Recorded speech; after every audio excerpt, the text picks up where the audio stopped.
Hello everyone, आप सभी का फिजिक्स वंडरलैंड यूट्यूब चैनल पर स्वागत है।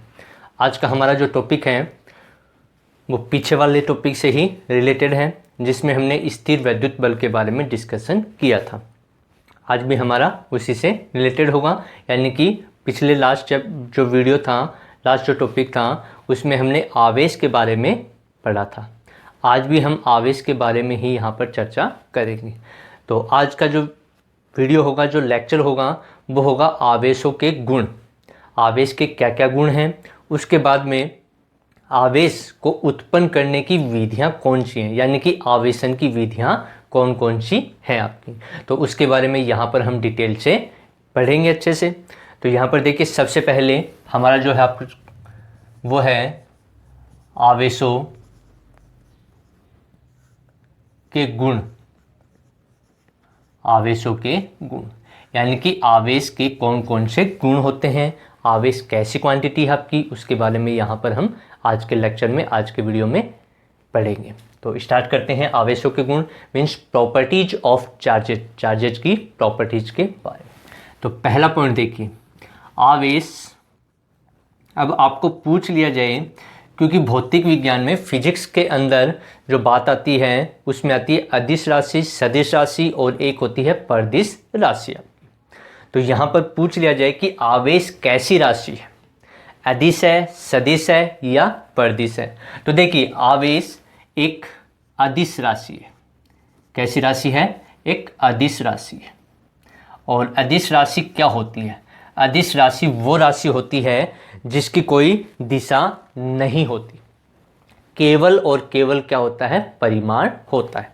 जिस भौतिक राशि में परिमाण और दिशा दोनों होते हैं उसको हम बोलते हैं सदिश राशियां। तो यहाँ पर जो आवेश है वो कैसी राशि है? एक अदिश राशि है। तो यहाँ से क्वेश्चन क्या बन सकता है कि बताइए आवेश कैसी राशि है। तो आवेश कैसी राशि है? एक अदिश राशि है। दूसरा देखिए, जो आवेश है, आवेश यदि स्थिर अवस्था में हो, कौन सी अवस्था में? स्थिर अवस्था में हो तो क्या होगा? स्थिर अवस्था में केवल और केवल एक क्षेत्र उत्पन्न करता है अपने चारों ओर। कौन सा क्षेत्र? विद्युत क्षेत्र। तो ये पूछ लिया जाए कि बताओ आवेश स्थिर अवस्था में है तो उसके कारण उत्पन्न होने वाला क्षेत्र कौन सा होगा? तो केवल और केवल कौन सा होगा? विद्युत क्षेत्र होगा। दूसरा, यदि आवेश आपका गतिमान है, यानी कि किसी वेग से वो गति कर रहा है, गतिमान है, तो कौन सा क्षेत्र उत्पन्न होगा? तो इस केस में दो क्षेत्र उत्पन्न होंगे। कितने क्षेत्र उत्पन्न होंगे? दो क्षेत्र। एक तो होगा विद्युत क्षेत्र। कौन सा क्षेत्र? विद्युत क्षेत्र आपका। दूसरा चुंबकीय क्षेत्र। कौन सा क्षेत्र? चुंबकीय क्षेत्र आपका। तो देखिए, जब आपका आवेश स्थिर अवस्था में है, कौन सी अवस्था में है? स्थिर अवस्था में है, तब तो केवल और केवल विद्युत क्षेत्र है। लेकिन यदि गतिमान अवस्था में है तो विद्युत क्षेत्र के साथ साथ चुंबकीय क्षेत्र भी उत्पन्न होता है। तो इसमें एक चीज कॉमन हो गई। देखिए, विद्युत क्षेत्र स्थिर अवस्था में भी है और गतिमान अवस्था में भी विद्युत क्षेत्र उत्पन्न है आपका। लेकिन चुंबकीय क्षेत्र कब होगा? जब आवेश क्या होगा? गतिमान अवस्था में होगा। स्थिर अवस्था में होगा तो चुंबकीय क्षेत्र उत्पन्न नहीं होगा। और देखिए, इसके क्या गुण है आपका? कुछ हम मान लें, कैसे हम देखो, मान लो ये एक आपका कोई पदार्थ है, कोई बॉडी है। ये मान ली ए बॉडी और ये आपकी बी बॉडी। इसके ऊपर आवेश मान लिया हमने Q। कितना मान लिया? Q आपका। इसके ऊपर मान लिया 2Q आपका। इसके ऊपर Q मान लिया, इसके ऊपर कितना? 2Q, यानी कि इसके ऊपर चार्ज है Q और इसके ऊपर है 2Q। अब देखिए, प्रारंभ में हम कहें या हम कहें कि इसको मिला करके, इन दोनों को मिला करके एक निकाय बना दिया, यानी कि इसको और इसको हमने मिला दिया। मिलाने से एक निकाय बन गया। तो ये जो निकाय बना, इस निकाय का कुल आवेश कितना होगा ये पूछ लिया जाए। कुल आवेश, तो कुल आवेश क्या होगा? इसका और इसका जो योग है उसके बराबर, यानी कि कुल आवेश कितना हो जाएगा? Q + 2Q आपका। तो कितना हो जाएगा? 3Q। तो इस पूरे निकाय का जो आवेश है वो इन दोनों के योग के बराबर होगा। तो यहाँ पर देखिए आपका कि जो आपके अलग अलग निकाय हैं आपके, उनके ऊपर जो चार्ज और संपूर्ण चार्ज पूछ लिया जाए तो उन सबका योग हमें करना है। यदि प्लस साइन है तो प्लस साइन यूज करना है, माइनस साइन है तो माइनस साइन का उपयोग करना है, ये बात ध्यान रखना। और आगे देखिए आपका जो मेन है इसमें आवेश का संरक्षण, क्या है? आवेश का संरक्षण। तो याद रखना आवेश का हमेशा संरक्षण रहता है। भौतिक विज्ञान में फिजिक्स के अंदर 4 ही ऐसी भौतिक राशियां हैं जिनका संरक्षण नियम होता है, बाकी कोई ऐसी राशियां अभी तक नहीं मिली हैं जिनका संरक्षण, जिन पे संरक्षण नियम लागू होता है। कौन कौन सी हैं? एक तो है आवेश, एक है ऊर्जा, एक है संवेग और एक है कोणीय संवेग। ये 4 ऐसी भौतिक राशियां हैं जिनमें हमेशा संरक्षण नियम लागू होता है। तो यहाँ पर आपका जो आवेश है उसका क्या होगा? संरक्षण होगा आपका। संरक्षण का मतलब क्या है? संरक्षण का मतलब ये है कि प्रारंभ में कुल आवेश बराबर अंत में कुल आवेश। यानी कि प्रारंभ में किसी वस्तु के ऊपर आवेश है और बाद में यदि उसका आवेश जो इलेक्ट्रॉन वगैरह हैं वो स्थानांतरित हो रहे हैं तो उसके बाद में जो होगा वो आवेश, प्रारंभिक आवेश और अंतिम आवेश का मान हमेशा क्या होगा? बराबर। यानी कि ऐसा लिखा जा सकता है Q प्रारंभिक बराबर Q अंतिम आपका।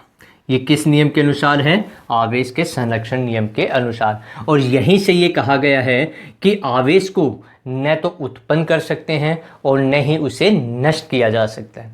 यानी कि आवेश को उत्पन्न भी नहीं कर सकते और ना ही नष्ट कर सकते हैं। जहाँ लिखा हुआ होता है आपका कि जैसे हम आगे पढ़ेंगे आवेश को उत्पन्न करने की विधियाँ, तो वहाँ पर जो उत्पन्न है उसका मतलब ये नहीं कि उस उत्पन्न कर रहे हैं उसको, उसका मतलब ये है कि उसको एक वस्तु से दूसरी वस्तु में क्या कर रहे हैं?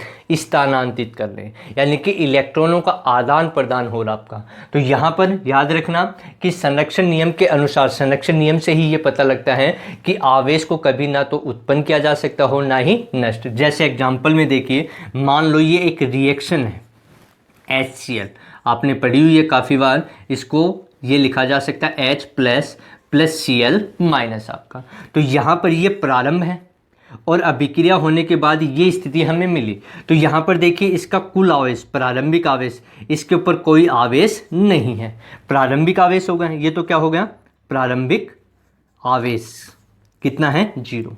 अब ये अभिक्रिया के बाद में, तो अभिक्रिया के ऊपर, अभिक्रिया के बाद में H के ऊपर क्या आ गया आपका? प्लस Q, और Cl के ऊपर क्या आ गया? माइनस Q आपका।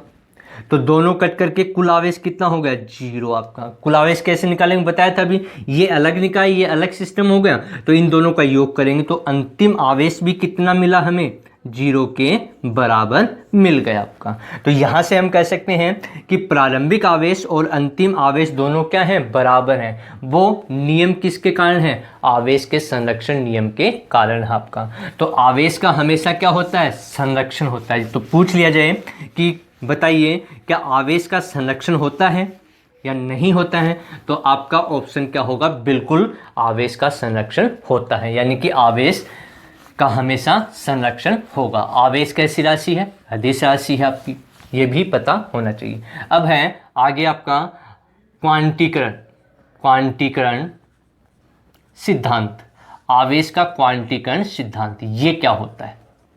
ये भी बहुत इंपॉर्टेंट है, पूछ लिया जाए आपका कि बताइए आवेश के क्वांटीकरण सिद्धांत के अनुसार क्या होता है। तो आवेश के क्वांटीकरण सिद्धांत के अनुसार क्या होगा आपका? आवेश जो है वो हमेशा पूर्णांक के रूप में होगा। आवेश किसके रूप में होगा? पूर्णांक के रूप में होगा। पूर्णांक के रूप में होगा। यानी कि आवेश कभी भी अर्धपूर्णांक के रूप में नहीं होगा। आवेश पूर्णांक का मीन्स है 1, 2, 3 इस प्रकार से आपका चलेगा। 1/2, 3/2 इस प्रकार से नहीं मिलेगा आपको देखने को। आवेश के क्वांटीकरण सिद्धांत के अनुसार आवेश हमेशा क्या होता है? पूर्णांक के रूप में होता है। और एक आवेश की जो वैल्यू होती है, तो उसको जो वैल्यू होती है वो इलेक्ट्रॉन के ऊपर आवेश होता है 1.6 इंटू 10⁻⁻19 कूलाम के बराबर। तो आवेश का जो फॉर्मूला वो ऐसे लिखा गया, Q बराबर, मान लो हमारे पास इलेक्ट्रॉन है जिनकी संख्या n है, तो उसको हम लिख सकते हैं E plus E plus E plus E. अब जो इलेक्ट्रॉन है वो पॉजिटिव, प्रोटॉन भी हो सकता है, तो इसको प्लस माइनस हम लिख सकते हैं, प्लस माइनस प्लस एंड सोन इसी प्रकार से चलता गया। तो Q बराबर कितना हो गया, n टाइम्स आपका चलेगा तो प्लस माइनस क्या आ जाएगा, n E आ जाएगा आपका। तो यहाँ पर जो E है वो तो रिप्रेजेंट कर रहा है इलेक्ट्रॉन के ऊपर आवेश की मात्रा। तो किसी भी पदार्थ के ऊपर कम से कम न्यूनतम से न्यूनतम जो आपका आवेश होगा वो इलेक्ट्रॉन का पूर्ण गुणज होगा, यानी कि यहाँ पर जो पूर्णांक के रूप में है, पूर्ण गुणज का मतलब है वो इलेक्ट्रॉन के पूर्ण गुणज के रूप में होगा। जैसे मान लो n का मान हमें 10 दे रखा है और चार्ज पूछ लिया, तो आवेश कितना होगा, प्लस माइनस 10 गुणा E, और E का मान ये रखेंगे हम। तो ये जो n है वो किसके रूप में होगा, हमेशा पूर्णांक के रूप में होगा। ये कौन बताता है, क्वांटीकरण सिद्धांत बताता है, आवेश का क्वांटीकरण सिद्धांत। तो आवेश के क्वांटीकरण सिद्धांत के अनुसार आवेश जो मिलेगा वो हमेशा पूर्णांक के रूप में होगा।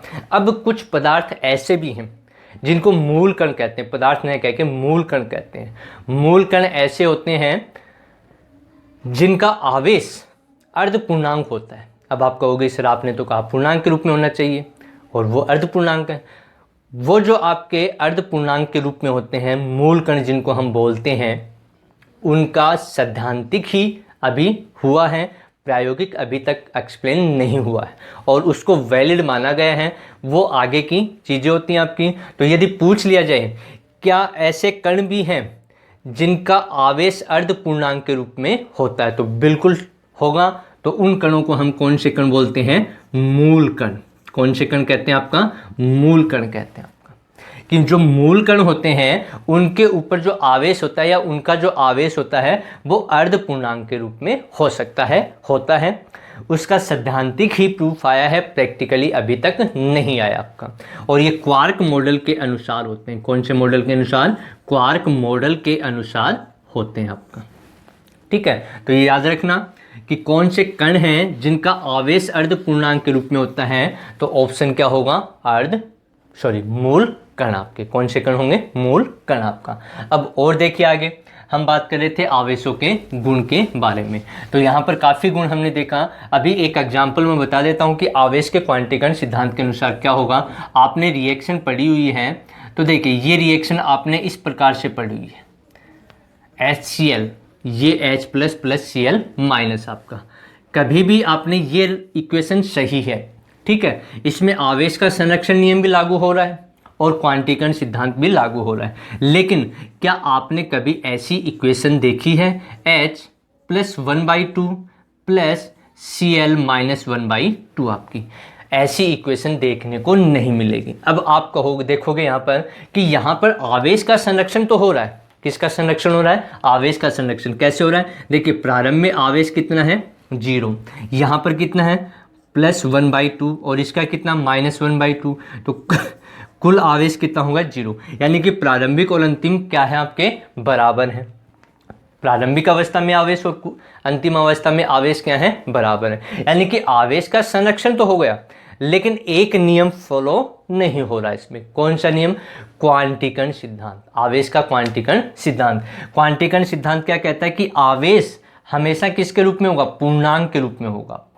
किसके रूप में होगा, पूर्णांक के रूप में। तो यहाँ पर देखिए जो आपका आवेश है वो 1/2 है। वो क्या है, 1/2, यानी कि पूर्णांक नहीं है। 1 2 3 4 5 इस प्रकार से नहीं चल रहा, ये 1/2 है। तो क्वांटीकरण सिद्धांत के अनुसार ये इक्वेशन पॉसिबल नहीं होगी। तो ये ऐसे एक्सप्लेन किया गया है क्वांटीकरण सिद्धांत को आपका। और आगे देखिए, अब हम बात करेंगे थोड़ा सा, ये आवेशों के कुछ गुण थे। तो आवेशों के गुण के लिए अब एक चीज़ और देखिए, मान लो ये आवेश है, क्या है, आवेश।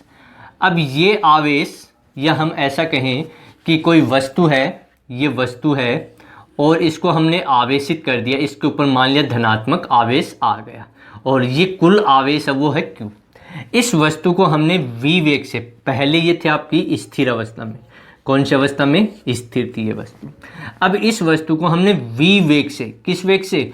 v वेग से गतिमान करवा दिया, यानी कि इसको गतिशील हमने कर दिया। अब क्वेश्चन ये है, यहाँ पर आपका जो क्वेश्चन है वो ये है, क्या इस वस्तु के आवेश में परिवर्तन होगा, यानी कि आवेश बढ़ेगा, घटेगा, अपरिवर्तित रहेगा? तो कौन सी कंडीशन इसमें होगी? यानी कि क्वेश्चन क्या है, जो आवेश है उसका मान बढ़ेगा, घटेगा या Q अपरिवर्तित रहेगा? यानी कि जैसे ही इसको हम गतिशील करवा देते हैं, जैसे मान लो ये हमारे पास कोई वस्तु है और ये आवेशित है, इसके ऊपर आवेश है और इसको हमने गति करवा दिया किसी वेग से, तो क्या इसके आवेश में वृद्धि होगी, कमी होगी या अपरिवर्तित रहेगा? यानी कहने का मतलब ये है, जो आवेश Q है क्या वो वेग पर निर्भर करेगा? यानी कि हमने वेग दिया तो क्या इस वेग के ऊपर वो निर्भर करेगा आपका? तो यहाँ पर जो क्वेश्चन आपका बना है उसका आंसर क्या होगा कि जो आवेश है वो वेग के ऊपर निर्भर नहीं करता है। किसके ऊपर निर्भर नहीं करेगा? वेग के ऊपर निर्भर नहीं करेगा। तो इसका मतलब वेग पर Q, आवेश वेग पर निर्भर नहीं करता। यदि हम इसको गतिशील बना दें तब भी इसके आवेश में कोई परिवर्तन नहीं होगा। तो इसका मतलब क्या हुआ? Q स्थिर अवस्था में किसी वस्तु के ऊपर यदि स्थिर अवस्था में जो आवेश है और उसको गतिमान कर दें तो भी आपका आवेश क्या होगा? यहाँ पर बीच में चिन्ह लगा हुआ है बराबर का। तो यानी कि स्थिर अवस्था में, जैसे ये वस्तु स्थिर है तो इस अवस्था में इसका ये आवेश है और इसको गतिमान कर दिया तो इसका आवेश जो होगा वो इसी आवेश के बराबर होगा। यानी कि किसके ऊपर निर्भर नहीं करेगा? वेग के ऊपर निर्भर नहीं करेगा। ये भी एक इसका विशेष गुण है। तो ये थे आवेश से संबंधित कुछ गुण हमने जो पढ़े कि जो आवेश है वो संरक्षित राशि है, यानी कि आवेश का संरक्षण होता है। आवेश एक अदिश राशि है आपकी। आवेश अब वेग के ऊपर निर्भर नहीं करता है। आवेश का क्वांटीकरण सिद्धांत बताता है कि आवेश हमेशा पूर्णांक के रूप में होता है। अब हम बात करेंगे आगे कि आवेशन की प्रक्रिया, आवेशन की प्रक्रिया, या इसको ऐसा भी कह सकते हैं आवेश, मैंने बताया था आवेश उत्पन्न करने की विधियां, उत्पन्न करने की विधियां। तो आवेश उत्पन्न करने की विधियां, तो यहाँ पर मैंने लिखा है उत्पन्न। तो जैसे बताया कि आवेश को ना तो उत्पन्न कर सकते हैं और ना ही नष्ट कर सकते हैं। तो यहाँ उत्पन्न से मीन्स है, वो मीन्स है स्थानांतरण। क्या है? स्थानांतरण। यानी कि आवेश को किसी एक वस्तु से हम दूसरी वस्तु में क्या करते हैं? स्थानांतरित। इसलिए ऐसा लिखना गलत रहता है, लेकिन लिख देते हैं, काफ़ी बुक में भी लिखा हुआ होता है। एक्चुअल में ये सही आपका आवेशन की प्रक्रिया, यानी कि किसी वस्तु को कैसे हम आवेशित कर सकते हैं। तो आवेशन करने की जो प्रक्रिया है, या आपको बुक में भी लिखा हुआ मिलेगा आवेश उत्पन्न करने की विधियां। तो उत्पन्न का मतलब वहां पर यह है कि आवेश उत्पन्न नहीं कर रहे हैं हम आवेश को क्या कर रहे हैं? एक वस्तु से दूसरी वस्तु में स्थानांतरित कर रहे हैं आपकी। तो आवेशन की जो प्रक्रिया है वो 3 प्रकार की है। हम अगले वीडियो में उसको पढ़ेंगे, डिस्कशन करेंगे उसके बारे में पूरा डिटेल से, लेकिन यहाँ पर बता देता हूँ मैं कौन कौन सी विधियाँ हैं। पहली है घर्षण विधि। कौन सी विधि है? घर्षण विधि। यानी कि किसी वस्तु को आवेशित हमें करना है तो कौन सी विधि से हम कर सकते हैं? घर्षण विधि के द्वारा। घर्षण का मतलब इस प्रकार से, जैसे हमने रगड़ दिया, 2 वस्तु ले ली, उनको आपस में हमने रगड़ दिया, तो उनके रगड़ने से क्या होगा? उनके बीच में ऊष्मा आ जाएगी। क्या आ जाएगी? ऊष्मा, जिसके कारण वहाँ पर इलेक्ट्रॉन एक वस्तु से दूसरी वस्तु में स्थानांतरित हो जाएगा। दूसरी विधि आपकी, वो विधि आपकी प्रेरण विधि। कौन सी विधि? प्रेरण विधि आपकी। और प्रेरण विधि के बारे में आप लोग सभी जानते भी होंगे, आपने देखा भी होगा कि जैसे टीवी वगैरह की स्क्रीन के पास हम अपना हाथ लेकर के जाते हैं तो जो हाथ हैं वो खड़े हो जाते हैं आपके। ऐसे ही किसी स्केल स्केल हो, उसको मान लो बालों में हम रगड़ते हैं और रगड़ने के बाद यदि हम हाथ के पास लेके जाते हैं तो बाल क्या हो जाते हैं, सीधे खड़े हो जाते हैं। वो कौन सी विधि होती है, प्रेरण की विधि होती है आपकी। ठीक है, तो ये भी दूसरा, उसमें आपने मैग्नेट का देखा होगा कोई बहुत अच्छे से उदाहरण आपने, कि जो चुंबक होता है उसके ऊपर जो आपका स्क्रू ड्राइवर होता है उसको हम रगड़ते हैं, तो उस स्क्रू ड्राइवर को फिर किसी नट के पास हम लेकर के जाएंगे तो उससे आकर्षित कर लेता है। तो वो विधि वो चुंबकीय प्रेरण विधि होती है, वो चुंबक के लिए होती है। यहाँ पर जो हम पढ़ेंगे वो आवेशों के लिए होगी आपकी, और वहाँ जो होती है वो चुंबक से संबंधित होती है आपकी। तीसरी जो विधि है वो है आपकी चालन विधि। कौन सी विधि है, चालन विधि आपकी। तो ये 3 प्रकार की विधियां हैं जिसकी सहायता से वस्तु को हम क्या कर सकते हैं, आवेशित कर सकते हैं, यानी कि आवेशन की प्रक्रिया है। अब पूछ लिया जाए कि बताइए आवेशन की कौन सी विधि नहीं है, ऐसा क्वेश्चन पूछ लिए, ये 3 दे दिया जाए आपको, या आपको एक चौथा और दे दिया जाए, कोई भी एग्जाम्पल आपको दे दिया जाए आपका। ठीक है, तो जैसे आपको घर्षण विधि दे दी, प्रेरण विधि, चालन विधि, और एक और दे दिया आपका, तो उसमें क्या आपका तीनों ही विधि क्या है आपकी, आवेशन की प्रक्रिया की विधि या आवेश उत्पन्न करने की विधि आपकी। तो इसके बारे में डिटेल से हम नेक्स्ट लेक्चर में पढ़ेंगे। तब तक आप तैयारी करते रहिए। यदि वीडियो आपको अच्छा लगे तो लाइक कीजिए, शेयर कीजिए और कमेंट्स कीजिए। तब तक तैयारी करते रहिए।